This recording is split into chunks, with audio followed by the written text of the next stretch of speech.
Hello, and welcome to BMC Training Labs, the comprehensive resource for BMC products and technologies.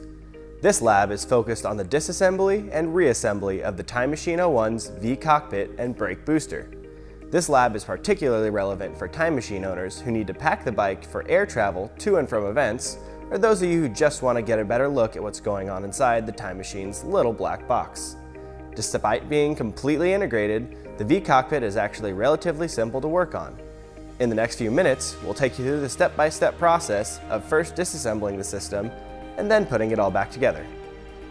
For this process, you'll need a standard set of Allen keys, a T30 Torx key, and about 15 to 30 minutes depending on your comfort level as a mechanic. Let's dive right in. We find it easiest to perform this service by first removing both the front and rear wheels. This gives the brakes more clearance.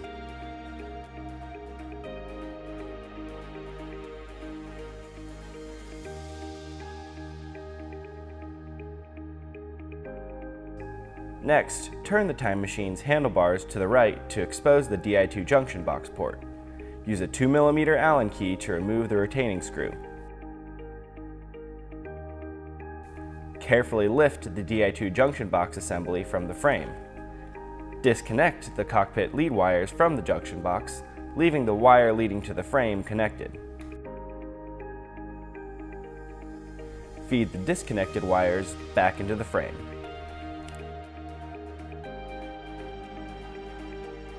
Reinsert the Di2 junction box assembly into the frame. Affix it with the retaining screw.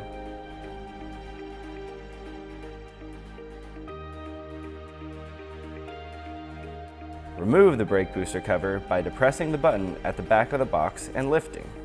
Locate the retaining screw at the bottom of the box. Use a 3mm Allen key to remove it. Locate the upper retaining screw in front of the brake booster cam and remove it with a 4mm Allen key. Disconnect the brake cables from the booster. This is done by grabbing the silver cable ends and unseating them from the front and rear cams.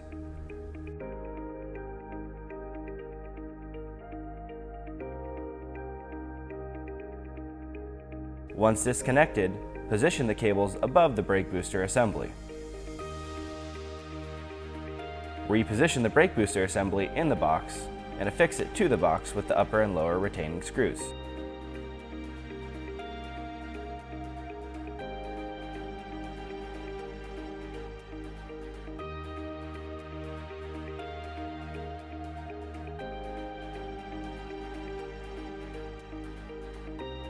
Now we're going to dismount the cockpit unit. Use a T30 Torx key to remove the main assembly bolts entirely. The alignment sleeves and non-drive side nuts should be removed as well.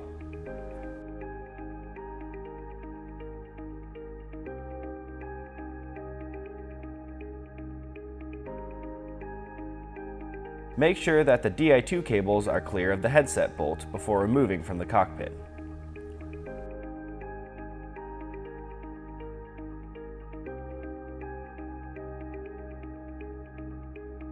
With these bolts removed, the cockpit should come away from the frame easily. So you've made it to Kona and are ready to assemble your Timemachine for a spin on the Queen K. To get you rolling, we'll essentially be following the disassembly instructions in reverse. First, mount the cockpit to the frame. The cockpit should slide easily into place. Once aligned, secure it with the two main assembly bolts, alignment sleeves, and non-drive side nuts.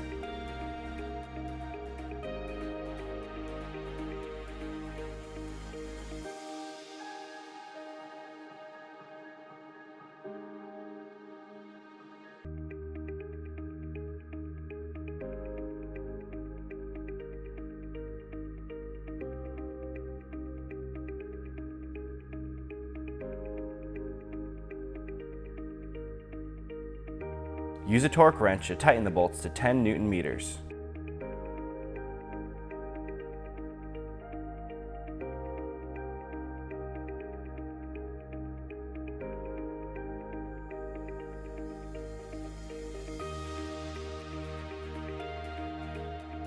Next, route the Di2 cables back through the headset bolt.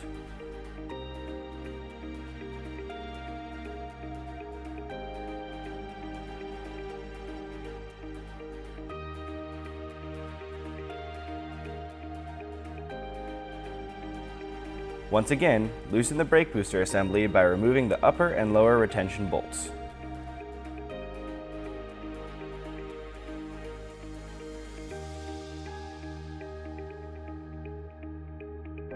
Reattach the brake cables by sliding the round, silver cable ends into the cams.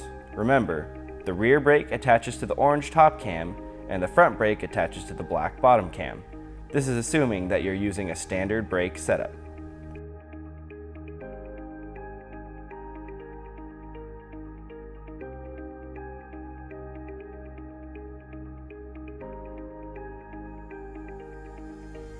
Reinstall the brake booster upper and lower retention bolts.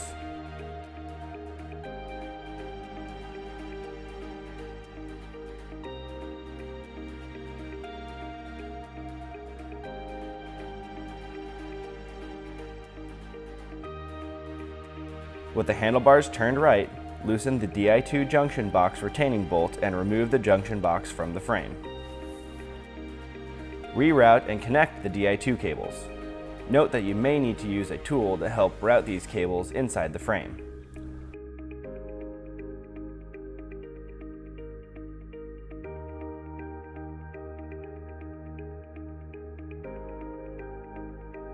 Once the cables are connected, reinstall the Di2 junction box, affixing it with the retaining bolt.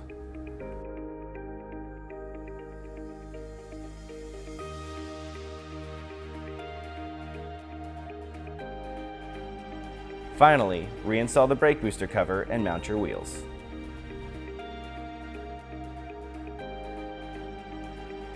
Now you're ready to ride. If you have any questions about this process, please feel free to leave a comment on this video or talk to your local BMC retailer. For more information on the Time Machine 01 and the rest of the Time Machine family, visit www.bmc-switzerland.com. From all of us here at BMC, thanks for your time and attention, and we'll see you next time.